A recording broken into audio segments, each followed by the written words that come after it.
All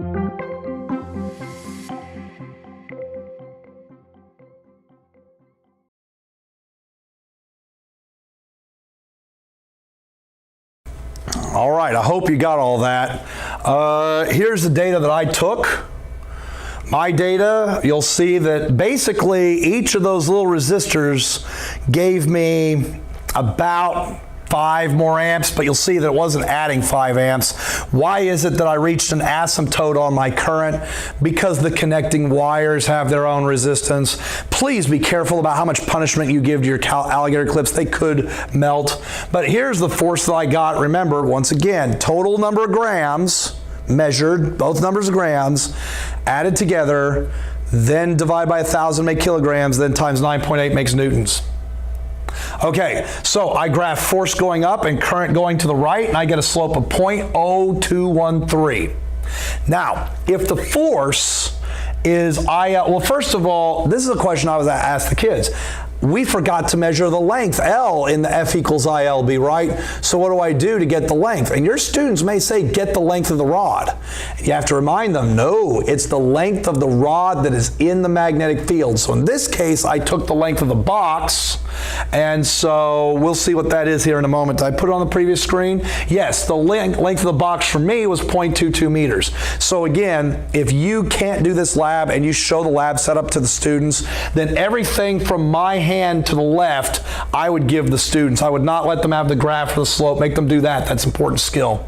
Okay, if the force is F equals ILB, if I divide both sides by I, F equals ILB becomes F over I equals LB. F over I, rise over run. See? Rise is force and run is current. So rise over run, F over I is rise over run, which means L times B is the slope. Rise over run equals slope.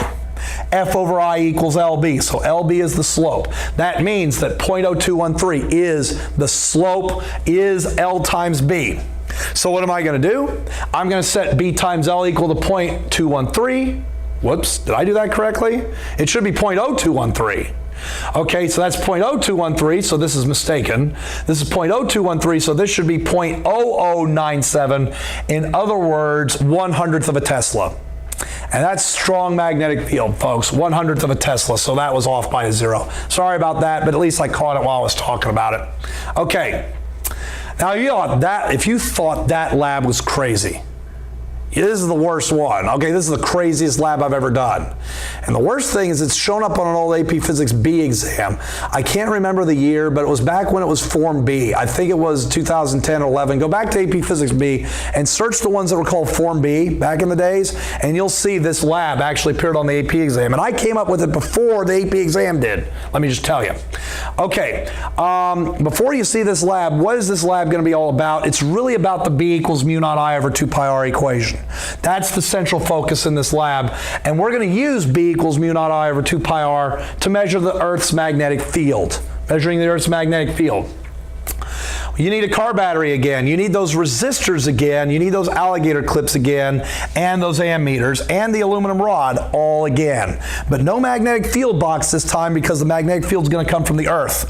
We need a compass.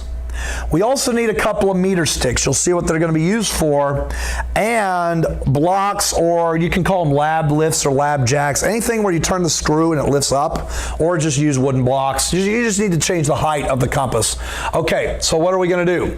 We're going to build a circuit that is going to pass 10 to 20 amps through the aluminum rod. The current is going to be directed due north. I'm going to fix the rod so it's pointing directly toward magnetic north. We're going to use that compass to align the wire so that the current points directly north.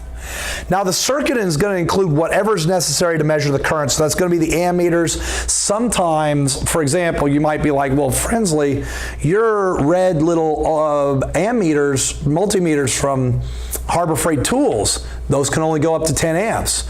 Well, you can take 2 of them and put the 2 ammeters in parallel and then measure the combined current between the 2, split that current up. In the past, I've even put as many as 4 ammeters in parallel just to make sure that no one ammeter gets all that current and gets destroyed, that fuse. Okay. no aspect of the circuit will change. The circuit will stay the same. So if you attach what?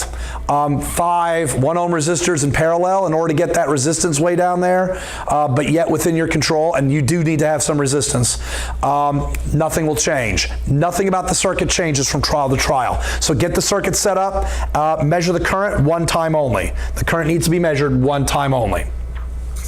What are we going to do? We're going to place the compass directly above the wire at a distance that will change from trial to trial. I go from 5 to 25 centimeters.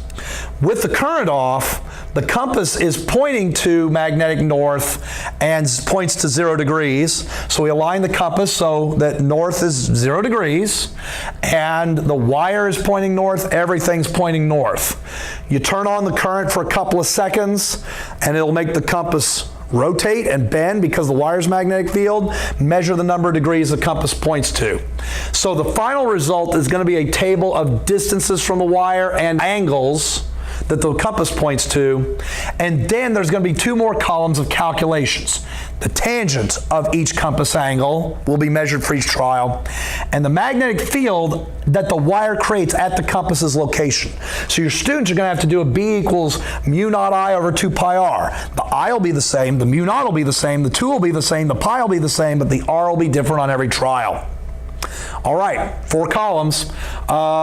Here we go. I'm going to... Yeah, so this is what it'll ultimately look like. So this is going to be my goal. So let's show you the lab right now. And once I'm done showing you the lab, I want to talk to you about what it is you just saw.